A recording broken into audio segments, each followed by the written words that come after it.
So first it will be, as an ophthalmologist, why sustainability is important. Dr. Priya.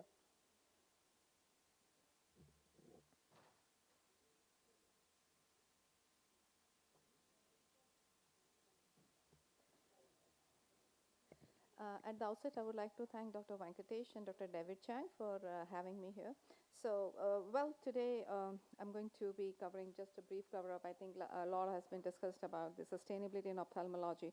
And I was so glad to see this email coming up, our own society, along in association with APO, it supports the sustainability, and that is really very heartwarming to see. As Dr. David Cheng said, he is a pioneer. He brings all the ophthalmologists and the industry together on a single platform, and we regularly have meetings at the ACRS and the Academy, and even at the EACRS for the sustainability, and it's a great platform to bring everybody together into this noble cause. And just not to say anything, but we all know that the World Health Organization has come up with that. We all know that climate change, it's very important, and sustainability we can contribute to sustainability as much as we can from our end, because everything at the end of the day is intertwined.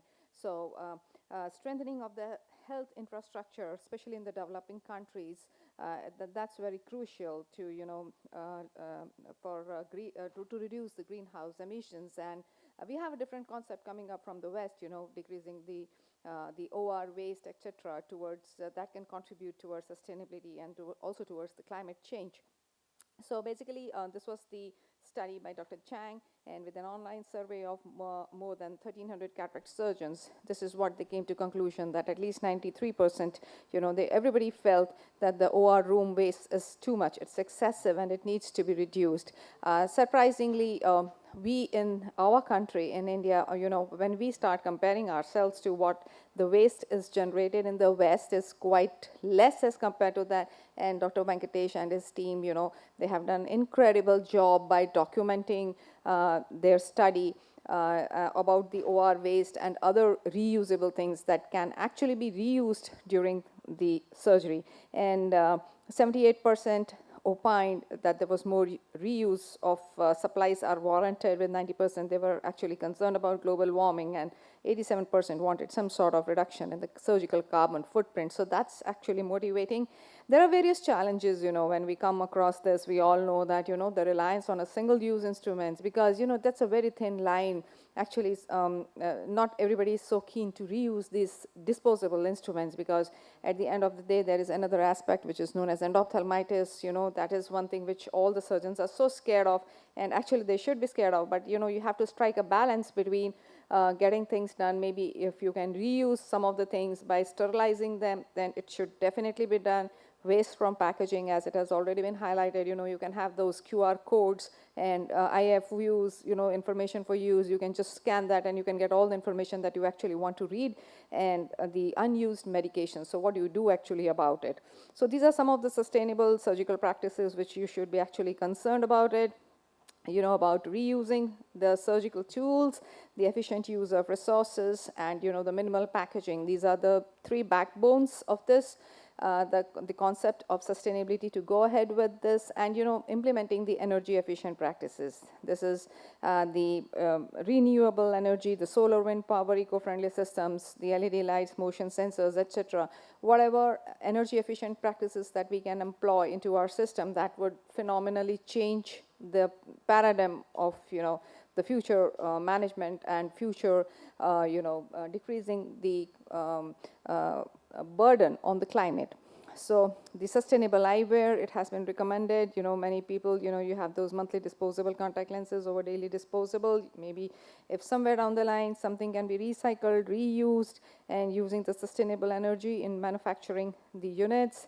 Telemedicine and digital transformation, this is one another aspect, to decrease the travel cost, because every time a patient visits to you, with the, suppose if you do a cataract surgery, maybe you have about 3 to 4 visits at least over a period of 2 months coming up. So maybe if you can do a teleconsultation or maintaining the digital records, giving e-prescription. So this is all, you know, at the end of the day, it reduces the emission. Patient is not traveling to you. So even that helps in reducing the footprint. So these are some of the things, you know, which are all intertwined, and we need to cut out certain guidelines to put forward to how we can actually go ahead with these things for a better future, not only for our generation but also for the next generation.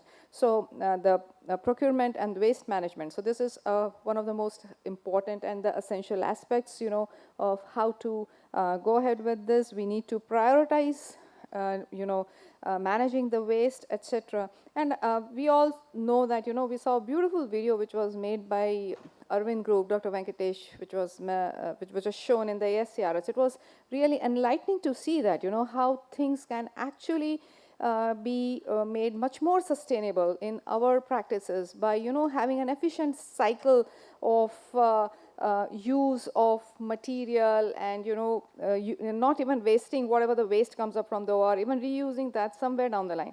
So I think these things, they will go a long way, and engaging the healthcare professionals, you know, having training programs, workshop, and having green committees, teams in hospitals that, you know, they can implement the eco-friendly practices, creating a lot of patient awareness by promoting sustainable eye care habits, and, you know, for example, as Dr. Chang said, you know, getting yourself registered, taking a pledge, putting yourself up onto that, you know, that actually motivates you and also your other teammates whom you get onto the same platform. So actually, when you all start thinking in the same direction, you know, things start making difference, although it might be a little difference, but over a period of time, you know, all these things keep on complying, and it actually makes a lot of difference when everybody moves into the same direction. So I think, just to conclude, I would say that sustainability does not compromise any patient care. So that's the one of the most important things. And, you know, integrating the reusable instruments, energy efficiency, digital health, and a sustainable sourcing, it makes a significant difference. And we all need to adopt at least one sustainable change in our practice. So I think I would like to conclude with this. So thank you so much.